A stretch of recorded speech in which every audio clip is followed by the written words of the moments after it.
Movement in VH3 can be very useful when done right. If you're new, you're probably thinking, how is movement in this game actually going to help? Well, if it wasn't obvious from the clips at the start of the video, but you just skipped, you know it's fun. Movement can be used to do plays you wouldn't be able to do otherwise and give a massive advantage. Depending on how movement dependent your playstyle is going to be, you need to use the correct loadout. For me, I use regen kit, energy drink, stamina, and any fast high DPS weapon. The reason I use this loadout is when doing movement, I can give myself time to regen. Energy drink makes movement very easy. Stamina is the best movement perk by far.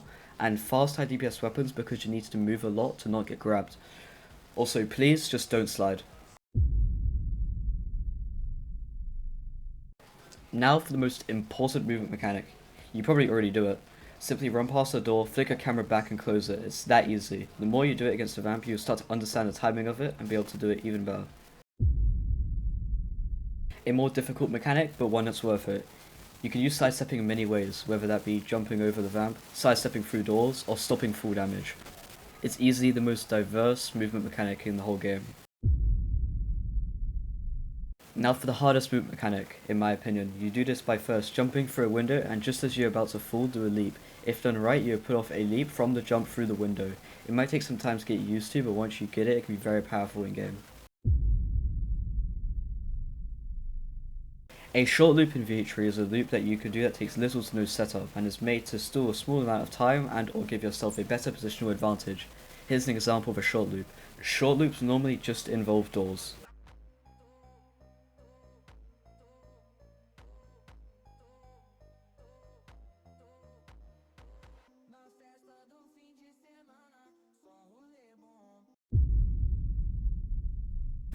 Map-specific movement is, well, movement that is specific to a certain map. Due to every map being very different, each map has its own place that is best for movement. My favourite examples of this are Shevchenko Street 3rd floor, House Master Bedroom, or even Manor Upstairs Bathroom.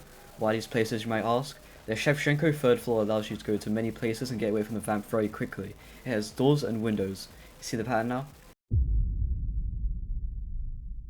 Now for the most important movement strategy, the long loop. A long loop can be used to loop the vamp to stall pretty much forever if done perfect, though it is very map dependent as some maps are very easy to do long loop and others are very difficult.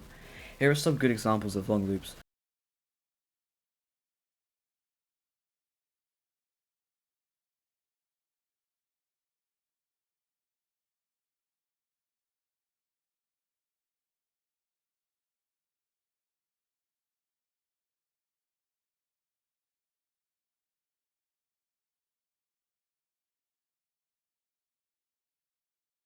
As you can see, the vamp never even gets to see me, and I can just hide in the room that they just checked. By doing this, you have already stalled a lot of time. If the vamp finds you, you are now in a short loop until you either lose the vamp or the game timeouts. If you manage to lose the vamp, you now go back into the long loop and repeat until timeout.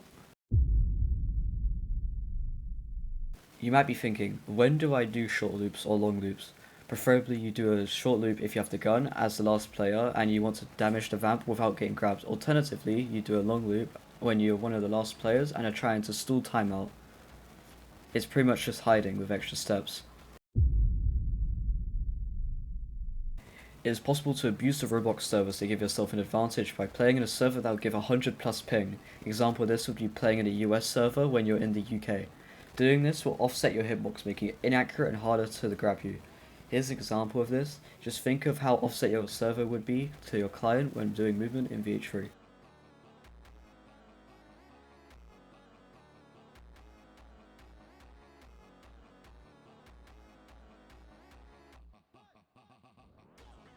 Alright, so I hope this tutorial was clear enough. If you have any questions, just ask me. Good luck playing this stupid ass playstyle. And that's everything. Have a good one, guys.